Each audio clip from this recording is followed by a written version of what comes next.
Dalam video saya sebelumnya, saya bahas soal kasus pelaporan Yahya Waloni bertolak dari kasus penistaan agama yang dituduhkan pada Paul Sam. Lalu saya mendengar videonya, melihat videonya Bang Denny Siregar yang berbicara soal kasus-kasus penistaan di mana sejumlah kasus penistaan langsung dilaporkan dan direspon oleh polisi, termasuk Paul Sam ini. Tapi kenapa Yahya Waloni yang menista agama Kristen sedemikian rupa kok masih bebas berkeliaran? Lalu Bang Denny Siregar mengatakan bahwa undang-undang penistaan agama itu sifatnya delik aduan. Jadi mesti ada pengaduan baru polisi bisa mengambil langkah.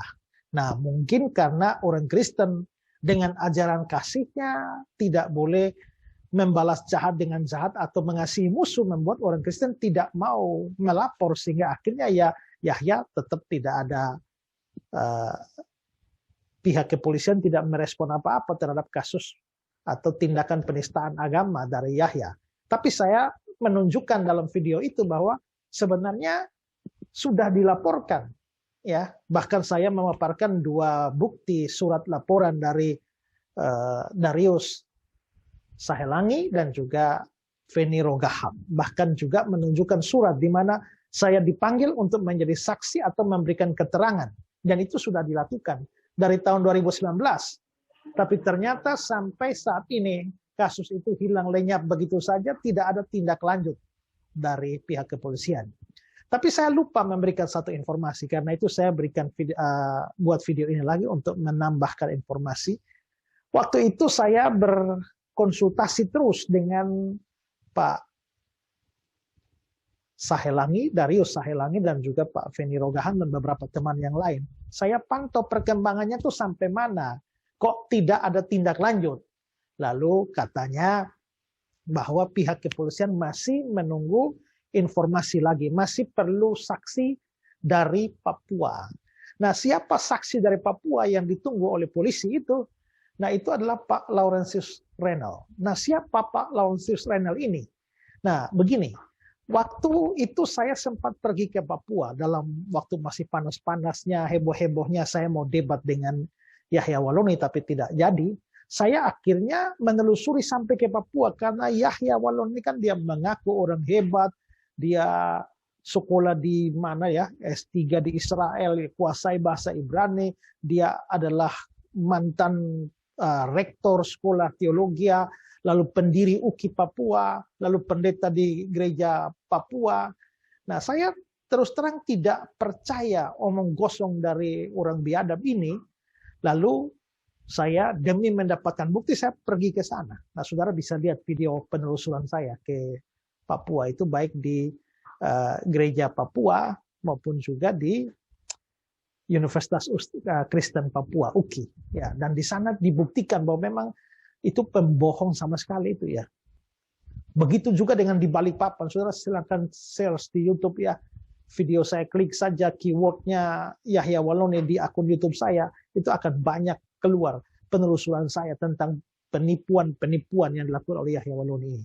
Nah, Yahya Waloni ini kan mengaku bahwa dia mendirikan, dia rektor sekolah teologi, lalu dia juga adalah pendiri UKI Papua.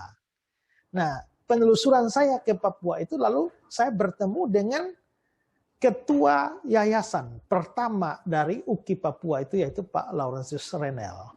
Nah, si Yahya ini itu sebenarnya mendirikan sekolah ilegal. Tapi karena kekurangan biaya dan lain sebagainya, dia jual sekolahnya. Dia jual sekolahnya kepada Laurentius Renal. Nah, Laurentius Renal pikir ini sekolah yang legal, jadi akhirnya dibayar. Saya lupa harganya itu, lihat di video itu, ya. Nah, dia bayar untuk melanjutkan sekolah itu. Ternyata begitu dicek sekolahnya ini ilegal. Akhirnya sudah bubar dengan sendirinya sekolah itu.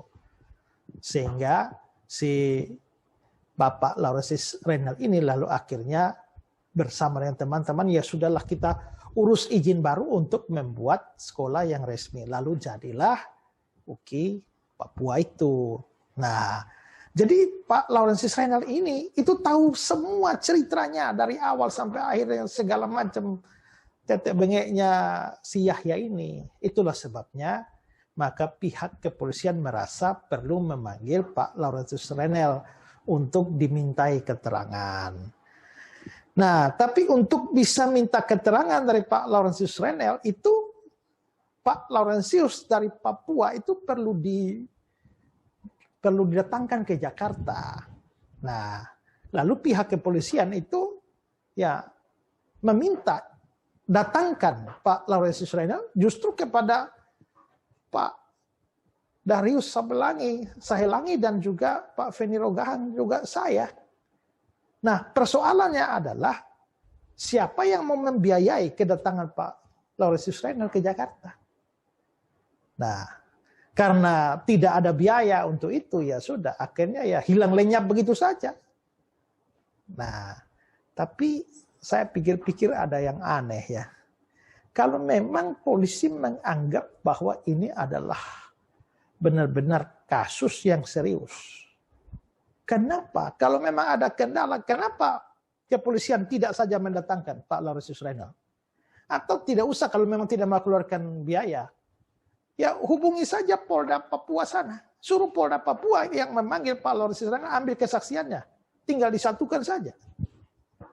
Kan tidak susah kalau memang mau. Tapi kelihatannya ya memang karena tidak mau atau memang ya karena ketidakadilan lah. Nah, saya bandingkan dengan kasus Paul Sang ini ya.